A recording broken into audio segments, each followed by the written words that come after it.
I'm going to tell you something. I was a nosy mother, and I believe in being a nosy mother. I do. Amen. I do. Listen, I felt like any note left out was for me. I mean, I would not necessarily. Now, I can't tell you that I wouldn't go digging, because there's nothing. I would have torn through walls if that's what it took. If I thought my kid was really, really headed for danger, Right. I would not think twice doubt. about them saying, but my privacy, I mean, like, oh, please. What? You Yeah, have no what? privacy. You are an adolescent, when they go, you don't trust me. Of course I don't trust you. You think I'm crazy? You can't trust yourself. But I felt like that to try to read into what was not being said was very important. One of the things, get them to talk.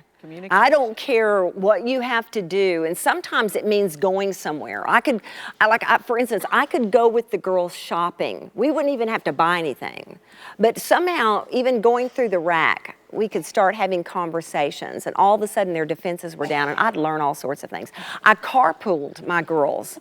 I would learn 100 things I did not know on the way to school from their friends about my own kids. I go, oh, this is so interesting. I'd act like I was just listening to the radio and I was all in it. I'd have to turn it down sometimes and lean in. But, I was all about being nosy and trying to tell what seems off, I'm not talking about being controlling, but let's admit it's a fine line. It's a fine line, because, man, you do want to be alert, very alert to what their mood tends to be when it gets stuck there, when they're down, if they're being bullied in any way, if they've had a broken friendship or getting made fun of.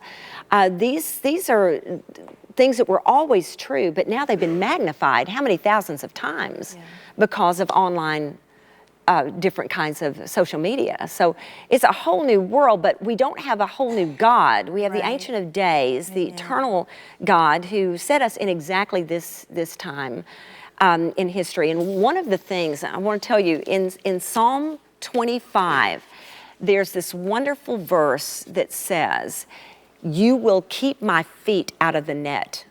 And I cannot tell you how often I take these scriptures and I pray them over my family, that we would not be seduced by the evil one, that we would not be caught in a snare, that with the enemy set a snare for one of my family members, that he would get caught in it himself, that we would not be gullible, that my kids would be wide-eyed and alert to a lot of the things that were going on around them, and that they would be open with me. And I had one so open that there were times that I thought, there is too open. There's too open, but I'll take too open over not open enough. So it's just a constant navigating, isn't it?